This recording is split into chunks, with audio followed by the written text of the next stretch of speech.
Hi, this is Tom Muir with World Class Coaching and another in our series of animated drills. I want to wrap up the small-sided games, kind of formations that I started talking about last time with the 7v7 formations and go into that transitional time frame between very small-sided and the full-sided game. So our 9v9 formations.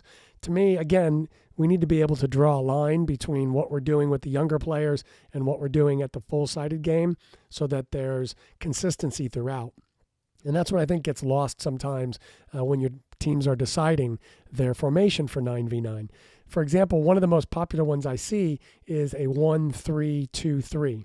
Now, when you look at that, it's a great distribution of the players throughout the field. If you like triangles and diamonds, you've got tons of them here. Everything's connected. The one thing that it's lacking, in my opinion, is it's lacking that connection to a full-sided formation. You don't see this in a full-sided formation with I can't even imagine what might be similar. I guess you could say if you're playing a 3-4-3 perhaps, and then you drop your extra two players in as midfielders.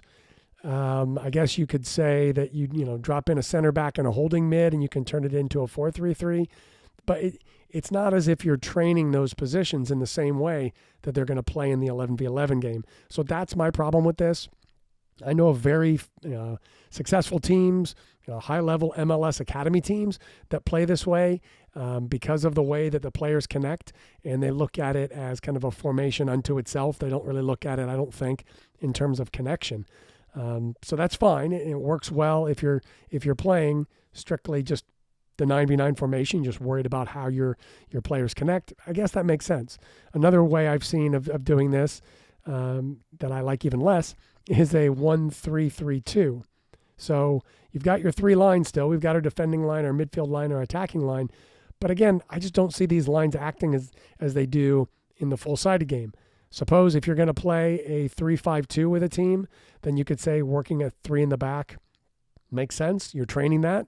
I just don't know a lot of teams that play a 3-5-2 formation at the youth level in the 11v11 game. I know there are some, but I don't think it's something that is widespread.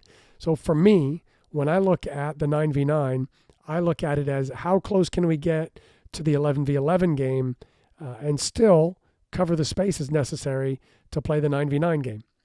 So for me, I want a back four.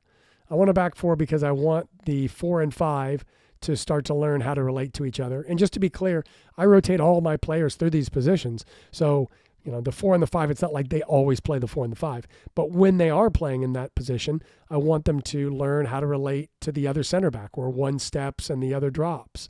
And so for me, having a back four makes sense.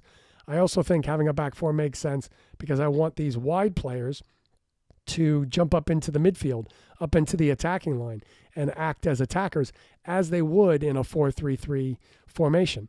So, having that back four for me is important. Then I'm able to have a midfield three. So we have our 6, we have our 10, we have our 8, and we have our 9.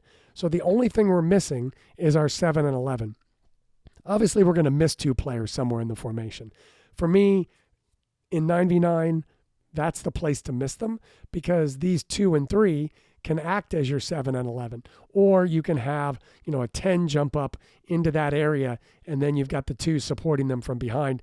Again, you end up with diamonds and triangles as you do in many formations. For me, this just has the closest connection to the 11v11 game and definitely still covers the space. I've heard arguments from coaches that say this is just too much space for a player to handle. But when we're talking about the smaller field of the 9v9, which is half the size, less than half the size of the 11v11 field, so they're only being, they're not being asked to cover the entire space. Obviously an 11v11 field, asking a player to cover all of that would be a huge ask. But it's just not the same in the 9v9. For me, this is the best connection to the 11v11 game. It allows me to teach these players the roles and responsibilities of these different positions. And it's an incredibly attacking formation. You might say, well, that's a lot of defending players. But these players are jumping up into the midfield and into the attacking line so often. What I try to do is have the one on It just depends really, the ball side or the weak side, just depending on the situation, jump up, and then the other one perhaps stay back. So we still maintain a line of 3, especially if we're playing very strong teams. We want to keep that line of 3 as a defensive unit. That makes sense, only to have one jump up.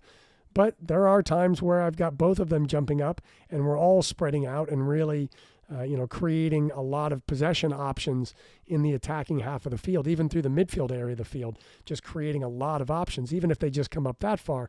We've got all the diamonds and triangles that you can want in that formation. So for me, this one works really well. Love to hear your comments and questions about this formation in the comments section below.